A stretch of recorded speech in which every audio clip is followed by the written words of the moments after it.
नमस्कार सभी साथियों को। मैं रवि बघेल आपको अपने YouTube channel Ravi Baghel for competition में आपका हार्दिक स्वागत करता हूं। जैसे कि आप सभी लोगों को पता है कि हमारे यहाँ पे जीके की क्लास शुरू हो चुकी है, जो कि जीके जो क्लास है इनको क्या है, हम लोगों ने एक नई सीरीज के साथ शुरू किया है। नई सीरीज कौन कौन सी जो रहेंगी, 1000 सीरीज रहेगी, 1000 प्लस क्वेश्चन की सीरीज रहेगी, जो कि हिस्ट्री की रहेगी। हिस्ट्री की इसमें टारगेट किस को किया गया है, NTPC, group D, UPSI, state police, जहाँ तक कि यूपी पुलिस हो, जेल पुलिस हो, जेल वार्डन हो, बिहार पुलिस हो, दिल्ली पुलिस हो, या कहीं की भी कोई भी हो, ठीक है, डीआईडी हो, जो डीआरडीओ एमटीएस है उसके लिए हो, यूपी ट्रिपल एससी जो लेखपाल है उसके लिए, एसएससी बैंक को टारगेट करते हुए हमने जीके की जनरल नॉलेज क्लास शुरू की है, जो कि क्या रहेंगी हमारी 1000 प्लस सीरीज के साथ रहेगी। 1000 प्लस क्वेश्चन रहेंगे इसमें, बहुत ही शानदार रहेगी, जो आपको डेली पर डे आपको 8 बजे मिल जाएगी। और आज जो क्लास की क्या है, आज जो क्लास है हमारी दूसरा दिन है आज का, ठीक है। चलो भाई बढ़ते हैं आगे हम क्वेश्चन की तरफ। पहला जो क्वेश्चन है, वैदिक आर्यों का मुख्य भोजन था। भाई वैदिक आर्यों का मुख्य भोजन क्या था? ऑप्शन ए जौ और चावल, ऑप्शन बी दूध और इसके उत्पाद, ऑप्शन सी चावल और दालें, ऑप्शन डी सब्जियां और फल। भाई बताइए क्या होगा इसका आंसर? इसका आंसर होगा ऑप्शन बी, इसका सही होगा दूध और इसके उत्पाद, ठीक है, दूध और इसके उत्पाद। इसके बारे में कुछ डिटेल से बात कर लेते हैं कि वैदिक आर्यों के भोजन में दूध, दही और घी आदि का प्रमुख महत्व था। ऋग्वेद में दूध में यव यानी जौ डालकर खीर पकोदन तथा दही में बनने वाले खीर पनीर का उल्लेख मिलता है, ठीक है। और ये क्या करते थे, जौ के सत्तू को दही में मिलाकर करम्ब नामक भोज्य पदार्थ तैयार करते थे, ठीक है। और इसको क्या, ऋग्वेद में चावल और नमक का उल्लेख नहीं मिलता है। देखो ऋग्वेद की अगर बात की जाए तो ऋग्वेद में किसका उल्लेख नहीं मिलता है, कि चावल और, ठीक है, चावल और नमक का उल्लेख नहीं मिलता, ठीक है। बढ़ते हैं आगे। अगला क्वेश्चन, अगला क्वेश्चन है कि निम्नलिखित में से कौन सा अन्न मनुष्य द्वारा सबसे पहले प्रयोग होने वालों में से था, ठीक है। जौ, ऑप्शन बी जई, ऑप्शन सी राई, ऑप्शन डी गेहूं। बताओ भाई क्या होगा? और ये क्वेश्चन क्या है, एसएससी में ट्रायल 1 में आया हुआ है, सीजीएल में आया हुआ है। बहुत ही शानदार शानदार क्वेश्चन आने वाले आगे। तो इस वीडियो को शेयर कर दें अपने आपके अपने साथियों के साथ में, ताकि ऐसी अच्छी अच्छी क्लास आपको मिलती रहे। और आपको पर डे आपको 8 बजे क्लास मिल जाएगी। और हमारी जो मैथ क्लास चल रही है उनके साथ भी सीधे साथ जुड़ जाएं, ताकि आपको बेनिफिट ज़्यादा से ज़्यादा मिले। और इसका उद्देश्य एक चीज़ मैं बता दूं, आप जहाँ कहीं से भी आप ऑफलाइन ऑनलाइन जहाँ से भी आपने जीके पढ़ी है, इसका उद्देश्य हमारा यही है कि आप यहाँ पे आके टेस्ट लगाएं। आपको कितने सही होते हैं, कितने गलत होते हैं, आप इस कमेंट में हमें जरूर बताएं कि आपको कितनी जीके याद है, कितनी आप भूल चुके हैं। आपका रिवीजन कराना हमारा उद्देश्य है, क्योंकि जैसे लॉकडाउन खुले और आपको कोई भी एग्जाम नज़दीक आए तो आपको इसमें कोई दिक्कत ना हो, ठीक है। तो क्वेश्चन की तरफ चलते हैं। तो इसका जो आंसर होगा, इसका आंसर होगा जौ। इस क्या होगा, इसका जौ होगा। तो इसको मनुष्य द्वारा सबसे पहले कौन सा अन्न यूज किया गया था, जौ किया गया था। कभी कभी इसको ऑप्शन में यव भी दे दिया था, यव यव ये ना यव, इसको बोल दिया जाता है, तो इसको कंफ्यूज ना हो, जौ और यव एक ही अन्न के नाम है, ठीक है। आगे बढ़ते हैं। अगला क्वेश्चन है, अगला है वैदिक लोगों द्वारा किस धातु का प्रयोग सबसे पहले किया गया था। वैदिक लोगों द्वारा किस धातु का प्रयोग सबसे पहले किया गया था?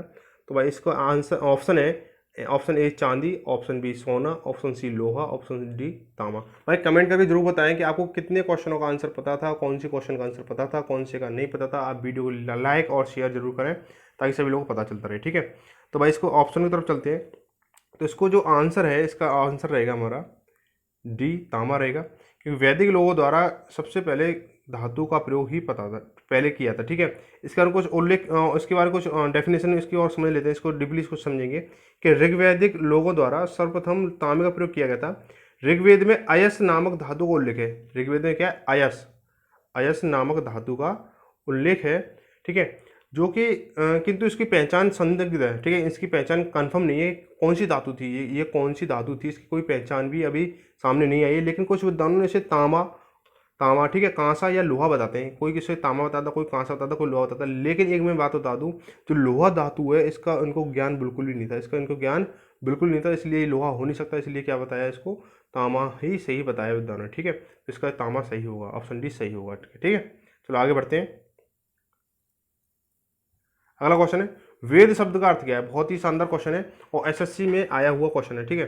तो वेद शब्द का अर्थ क्या है भाई? ऑप्शन ए ज्ञान, बी बुद्धिमत्ता, सी कुशलता, डी शक्ति। क्या होगा भाई इसका? इसका जो आंसर होगा और इसका आंसर होगा ए, ऑप्शन ए सही होगा, ज्ञान होगा। ठीक है, वेद का अर्थ क्या होता है, ज्ञान होता है। तो क्वेश्चनों का कोई घुमा के पूछ लेता है ज्ञान का अर्थ क्या होता है, तो भाई ज्ञान का अर्थ होगा वेद। ठीक है, ज्ञान का अर्थ क्या होगा, वेद होगा, इसको घुमा के पूछ लेते हैं। ठीक है, इसको चलो भाई बढ़ते हैं आगे। अगला क्वेश्चन है, किन तीन वेदों को संयुक्त रूप से वेदत्री कहा गया है, वेदत्री कहा गया है। ठीक है, किन तीन वेदों को संयुक्त रूप से वेदत्री कहा गया है। तो इसको साथ ही ऑप्शन इसके देख लो, ऑप्शन ए है या बी है या सी है या डी है, इसके बताओ भाई क्या होगा। तो इसके जो ऑप्शन इसके सही जो होगा, इसको ऑप्शन सी सही होगा, ऋग्वेद, सामवेद और यजुर्वेद। ठीक है, ऋग्वेद, सामवेद या यजुर्वेद होगा। जो कि इसमें जो कि इसके बारे में एक बात और बता दूं मैं, ऋग्वेद, यजुर्वेद तथा सामवेद को वेदत्री तो कहते ही हैं, साथ में त्रैवी कहा गया है। क्या गया है, त्रैवी कहा जाता है। ठीक है, कहीं कहीं त्रैवी कहने को मिलता है इसको। ठीक है, त्रैवी कहने को मिलता है। तो इसको कहीं पेपर में अगर आ जाए त्रही का मतलब क्या है या त्रही किसको कहा गया, तो त्रही इन तीनों को कहा गया। ठीक है, त्रही इन तीनों को, ऋग्वेद, सामवेद और यजुर्वेद को कहा गया। ठीक है, बढ़ते हैं आगे।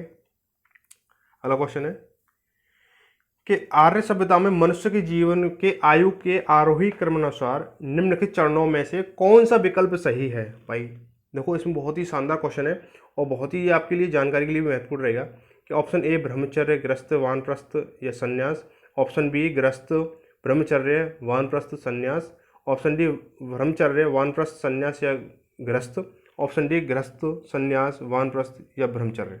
भाई इसका जो आरोही क्रम बताना है, यानी शुरुआत से जब जीवन शुरू होता है वहाँ से लेके जीवन खत्म होता है वहाँ तक के लिए पूछा कौन सा क्रम सही है।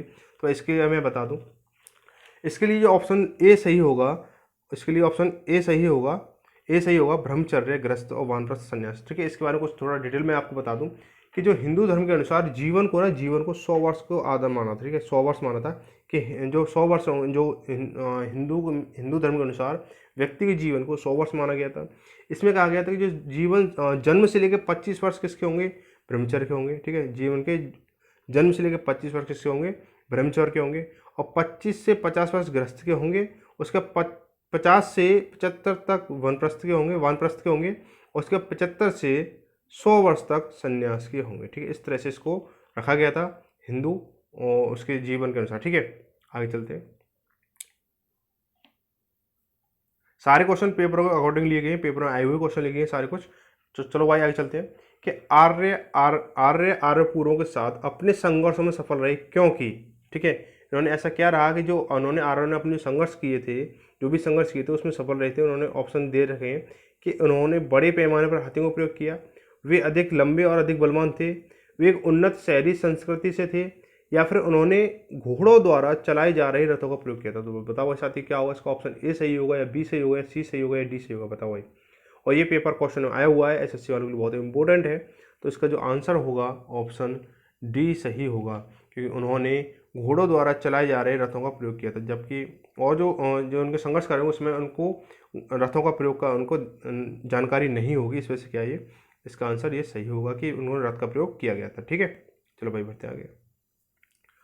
अगला क्वेश्चन है कि आरंभिक वेद काल में वर्ण व्यवस्था आधारित थी। ठीक है, आरंभिक वेद काल में वर्ण व्यवस्था आधारित थी शिक्षा पर या जन्म पर या व्यवसाय पर या प्रतिभा पर, किस पे होगी। तो भाई इसका जो आंसर है, इसका आंसर बताओ क्या होगा।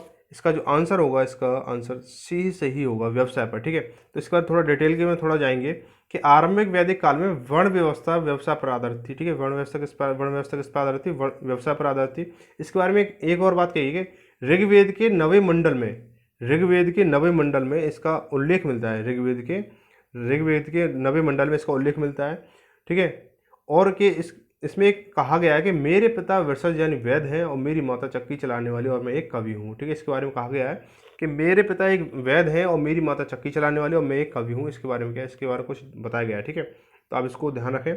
तो इसमें ऐसा कुछ ज़्यादा डिटेल तो ये नहीं पूछा कि मेरे पिता कौन है या मेरी माता कौन है, ऐसा कुछ नहीं पूछा। ये पूछ सकता है कि वर्ण व्यवस्था किस पर आधारित है, व्यवसाय पर आधारित है। ठीक है, और ये कहाँ से लिया गया है, ऋग्वेद के नौवें मंडल से लिया गया है। कहाँ से लिया गया है, ऋग्वेद के नौवें मंडल से लिया गया है। ठीक है, क्वेश्चन यही बन सकता है कि वर्ण व्यवस्था जो है ऋग्वेद के कौन से मंडल से लिया गया है, तो ये नौवें मंडल से लिया गया है। ठीक है, चलो बढ़ते हैं आगे बढ़ेंगे। अगला क्वेश्चन है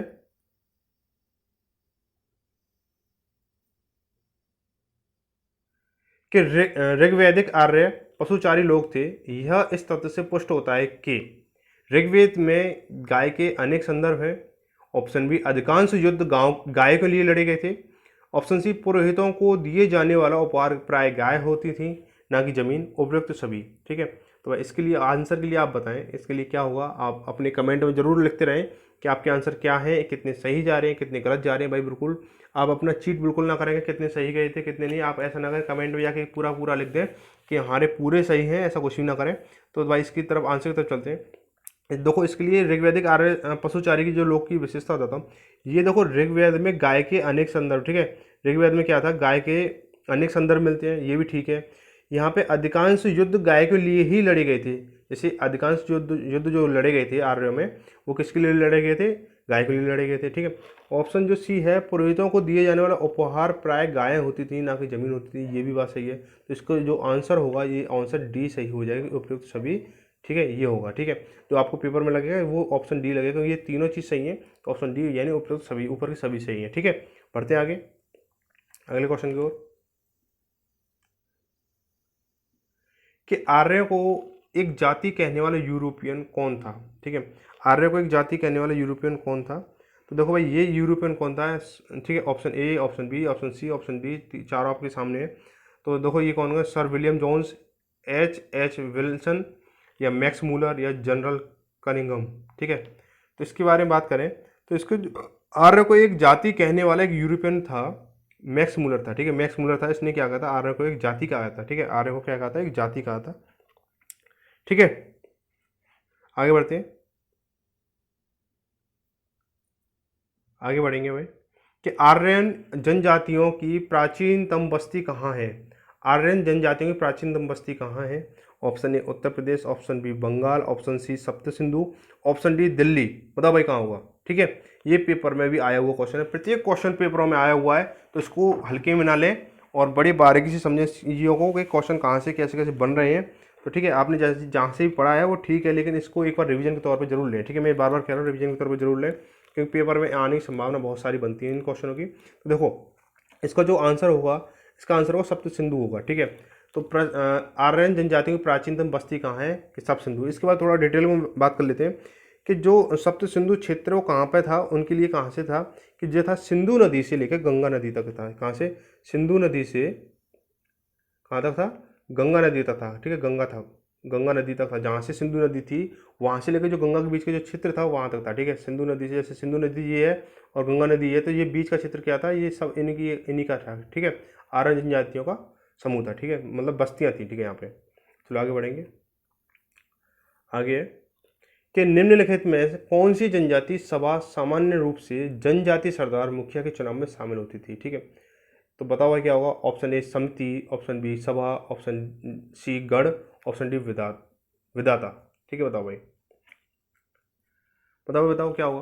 तो इसका जो आंसर के बारे में बात करें तो आंसर इसका जो होगा समिति, ए ऑप्शन सही होगा समिति। इसका थोड़ा डिटेल के बारे में बात कर लेते हैं। तो जो समिति शब्द है ये इसका उल्लेख कहाँ हुआ है, इसके बारे में बात करेंगे। तो इसका उल्लेख जो कहाँ हुआ, ऋग्वेद में हुआ है। कहाँ हुआ है, ऋग्वेद में हुआ है। ठीक है, ऋग्वेद में हुआ है।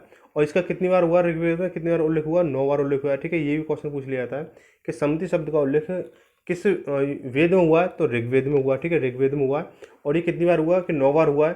तो फिर ठीक है, इसके बारे में ये कर सकते हो। ठीक है, आगे चलते हैं, आगे बढ़ेंगे कि अगला है राज्याभिषेक समारोह का विवरण निम्नलिखित में किसमें किया गया। राज्याभिषेक का समारोह का विवरण निम्नलिखित में किसमें किया गया, केपनिषद में, विष्णु पुराण में, ऐत्रेय ब्राह्मण में, या अर्थवेद में। बताओ भाई क्या होगा।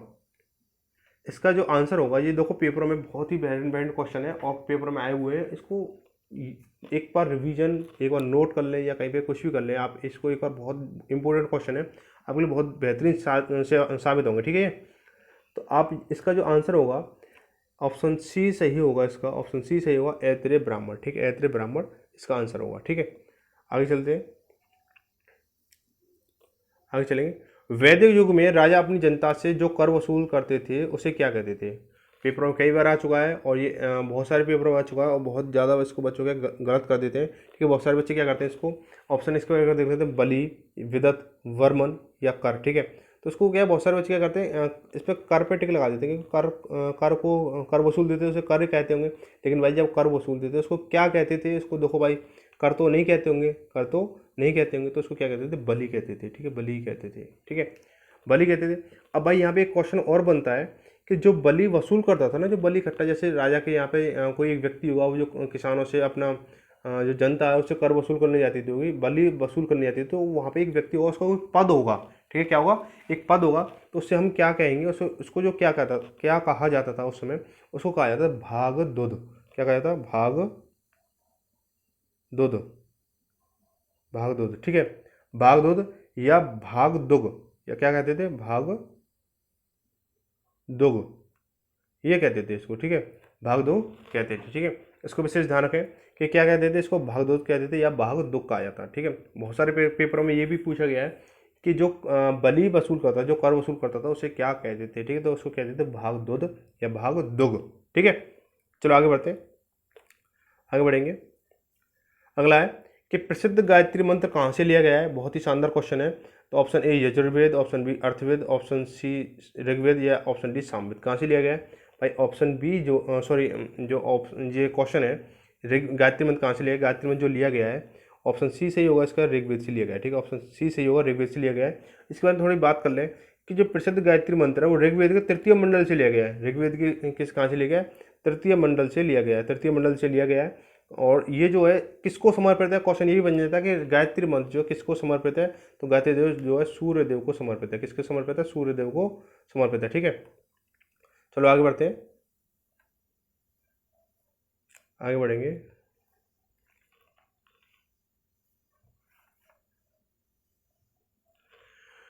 अगला क्वेश्चन है कि भारतीय प्रतीक पर उत्कीर्ण सत्यमेव जयते लिखा गया है। भारतीय प्रतीक पर उत्कीर्ण सत्यमेव जयते लिखा गया। जैसे भारतीय जो कोई भी वो होती है संपत्ति उद्देश्य पे एक चीज़ लिखी थी, सत्यमेव जयते लिखा हुआ होता है, वो कहाँ से लिया गया है, वो कहाँ से लिया गया है, ऋग्वेद से, मत्स्य पुराण से, भगवद गीता से, मुंडकोपनिषद से। ठीक है, कहाँ से लिया गया है, तो इसका जो आंसर होगा वो होगा इसका मुंडकोपनिषद है। ठीक है, मुंडकोपनिषद होगा। ठीक है, मुंडकोपनिषद होगा। इसके बारे में अगर बात कर लें कि इसका सत्यमेव जयते का क्या अर्थ होगा, यानी कि बहुत सारे बच्चों को पता भी होगा सत्यमेव जयते का क्या अर्थ होता है। तो सत्यमेव जयते का अर्थ होता है कि सत्य की ही विजय। क्या होता है, सत्य की ही विजय होती है हमेशा। क्या होता है, इसका अर्थ क्या होता है, हमेशा सत्य की ही विजय होती है। ठीक है, इसको आप देख सकते हो। चलो आगे बढ़ेंगे। अगला क्वेश्चन है, निम्न में से किस विदुषी ने वाद विवाद में अजय याज्ञवल्क्य को चुनौती दी थी। निम्न में से किस विदुषी ने वाद विवाद में अजय याज्ञवल्क्य को चुनौती दी थी। ठीक है, option A Ghosha, option B Apala, option C Maitri, option D Gargi. तो इसके बारे में बता दूँ आपको, इसका आंसर होगा गार्गी। गार्गी सही होगा। ठीक है, तो चलो आगे बढ़ते हैं, आगे बढ़ेंगे। अगला क्वेश्चन है, ये आपका लास्ट क्वेश्चन रहेगा। तो चलिए देखें इसको, प्राचीन भारत में निम्नलिखित में किस विवाह को विधि सम्मत नहीं माना जाता है, किस विवाह को विधि सम्मत नहीं माना जाता है। तो देखो इसके ऑप्शन ए देव विवाह, ऑप्शन बी आर्ष विवाह, ऑप्शन सी गंधर्व विवाह, ऑप्शन डी ब्रह्म विवाह। ठीक है, तो इसका जो आंसर जो सही होगा, इसका आंसर सही होगा गंधर्व विवाह। क्या होगा, इसका गंधर्व विवाह सही होगा। ठीक है, गंधर्व विवाह सही होगा। ठीक है, गंधर्व विवाह सही होगा। ठीक है, तो आप कमेंट में जरूर बताएं कि आपके कितने क्वेश्चन सही थे और कितने आप गलत हुए। ठीक है, आपको ये क्लास कैसी रही, इसका फीडबैक जरूर बताएं। तो आपको बहुत बहुत ज़रूरी जो कितनी बेनिफिशियल रही ये सब कुछ बताएं। ठीक है, तो मिलती है अगली क्लास में, कल मिलेंगे। फटाफट से आपको वीडियो शेयर कर दें, तभी सभी साथियों को पता चल जाए। ठीक है, तो मिलते हैं अगली क्लास में, तब तक के लिए जय भारत, जय हिंद।